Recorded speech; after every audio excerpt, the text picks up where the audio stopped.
Ay, qué feliz que me hace. Qué feliz que me hacen los sintetizadores y la música en general.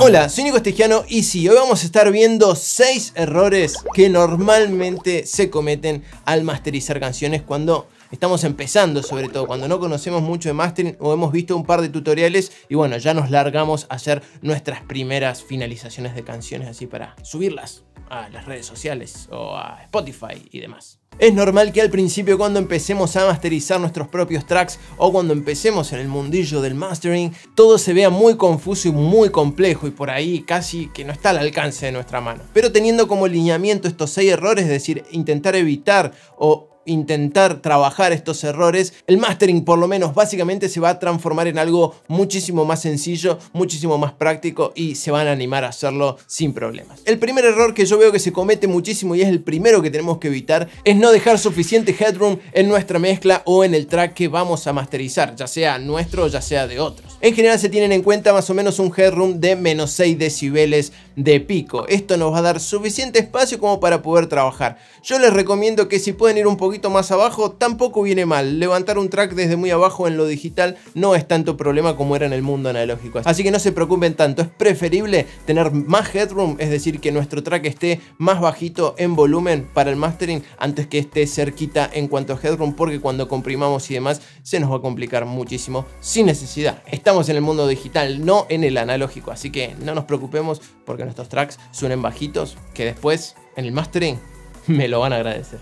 El punto número 2 es crucial y he visto muchos errores también a niveles profesionales. Y estoy hablando de masterizar para las plataformas digitales. Hoy en día el único formato que tenemos disponible es el streaming, ya el CD y todos los formatos físicos, excepto algún vinilo, pero bueno, eso ya es una cuestión muy de nicho, muy que lo vamos a obviar en este caso. Solamente vamos a estar exponiendo nuestra música en streaming. Como ya sabemos, las plataformas digitales no todas manejan el mismo rango de LUFS para tener un control de calidad, de volumen y de normalización de todos los tracks en general. Y como no podemos masterizar para cada una de las plataformas, porque generalmente nosotros vamos a subir por distribuidoras que lo suben a todos lados por igual, lo que tenemos que hacer es manejar un promedio que nos sirva en general para todas las plataformas digitales. Como norma vamos a estar utilizando menos 14 LUFS integrados. Muchas veces también va a entrar en juego lo que es el loudness dinámico, por así decirlo, que tiene que ver también con la dinámica de volúmenes que se manejan alrededor del track, ya que las plataformas hacen un promedio, no es que se van fijando y analizan todo. Entonces, como regla general, manejemos menos 14 LUFS integrados y ya está. Estemos ahí menos 12, menos 13, menos 14, menos 15. Podemos llegar a hacer un par de pruebas, por ejemplo, en páginas como las que le voy a dejar acá,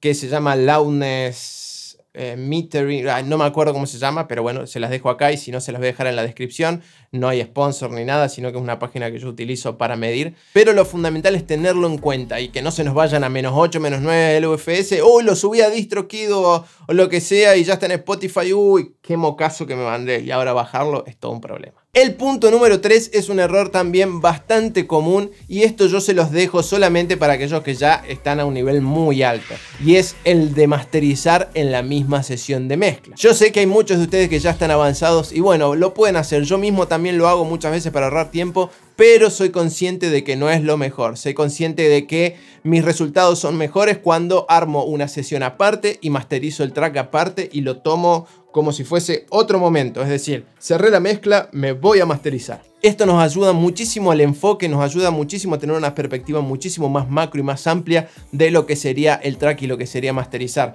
No nos permite tocar los instrumentos individualmente y nos pone en perspectiva. ¿Para qué? Para finalizar nuestro track y dejarlo listo para subirlo a todas las plataformas. El punto número 4 es un error muy común y es muy difícil a veces de identificar, sobre todo al principio, y es evitar la saturación armónica.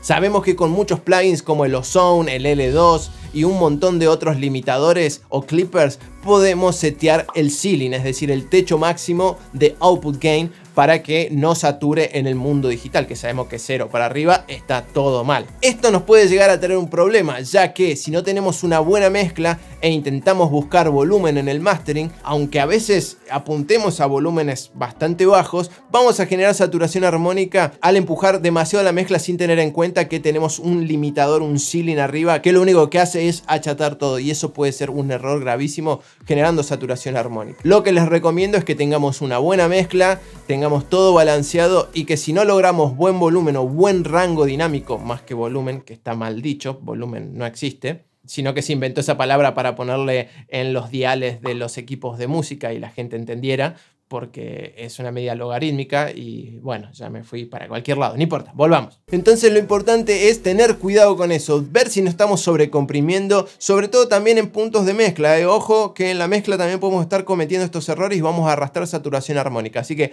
tengamos mucho cuidado. El punto número 5 es un error muy común y que mucha gente no se da cuenta directamente, y es el de expandir y abusar de la expansión estéreo. Es muy común cometer este error, ya que obviamente tenemos plugins geniales como los Sony Imager y como el Wider y como un montón que nos permiten abrir la mezcla y de golpe wow, suena todo gigante y demás. Esto es válido, obviamente, como dije, en la mezcla para abrir algunos instrumentos, algunos colchones y demás. Ahora, en el mastering tenemos que tener muchísimo cuidado, ya que si hacemos un exceso de apertura nos estamos empezando a meter con problemas de fase, nos estamos empezando a meter con problemas de planos, en donde en un sistema estéreo se escucha bien, pero en celulares, en dispositivos o parlantitos chiquitos o en estéreos de autos no se escucha bien. Y esto es porque nos estamos excediendo. ¿Por qué? Porque no hicimos esta tarea en la mezcla. La expansión estéreo en el mastering hay que hacerla con mucho cuidado, no se tomen a la ligera la expansión estéreo, expandan un poquito, vean, escuchen, tengan cuidado, que se logre un mastering un poquito más abierto, que le dé grandeza, pero no es, no, esto suena todo plano, en el mastering lo arreglo, abro todo y chao, y ya está, hice un desastre. No, eso no sirve, no va a funcionar y a la larga se van a dar cuenta por las malas, así que háganme caso, no abusen de la expansión estéreo. Y el sexto y último punto, esto es muy importante y también lleva a muchos errores para aquellos que ya están haciendo bien este punto, entre comillas, y es el de no usar pistas de referencia como guías para nuestro mastering.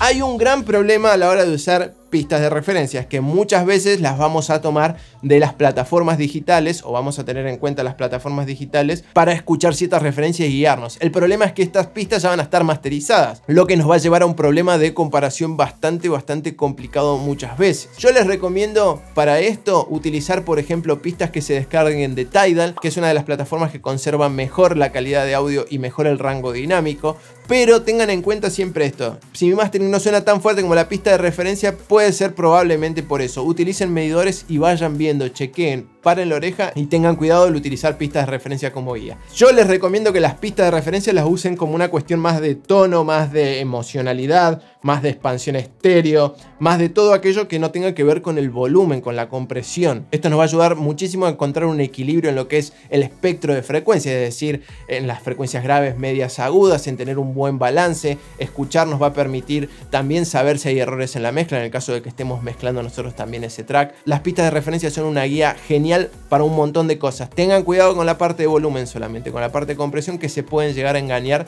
sin querer. Este es un error que veo muchísimo últimamente. Así que bueno, hasta acá 6 errores que no tenemos que cometer a la hora de masterizar, sobre todo para aquellos que estén empezando, sobre todo para aquellos que no se encuentren por ahí cómodos haciendo masterings, o por ahí aquellos que se quieran animar y vean que es todo un mundo súper científico. No, la verdad que sí tiene mucho tecnicismo y la verdad que es un mundo complejo, es un mundo difícil, pero para poder hacer masterings básicos, para poder tener nuestras pistas normalizadas, para poder subir nuestros primeros materiales a Spotify, que probablemente se beneficien más de la exposición y de sacarlos que de tener un mastering súper preciso. La idea de este video es eso, animarlos a que empiecen a masterizar, a aquellos que no están masterizando, y para aquellos que están empezando o ya se dedican a esto, tener en cuenta estos 6 lineamientos que son muy importantes siempre. Los repasamos y si tenemos esto en regla, muy probablemente nuestro mastering va a estar sonando súper bien. Así que nada, hasta acá. Si les sirvió este contenido, me dejan un like, que eso ayuda muchísimo al canal, muchísimo con el algoritmo. Si meten un comentario, ni hablar, y aquellos que no están suscriptos, vamos, se suscriben, está ahí la cuestión, el botón, la campanita, ya lo saben, no hace falta que les diga mucho más. Pero bueno, nada, como digo siempre, espero que les haya servido y nos vemos la próxima.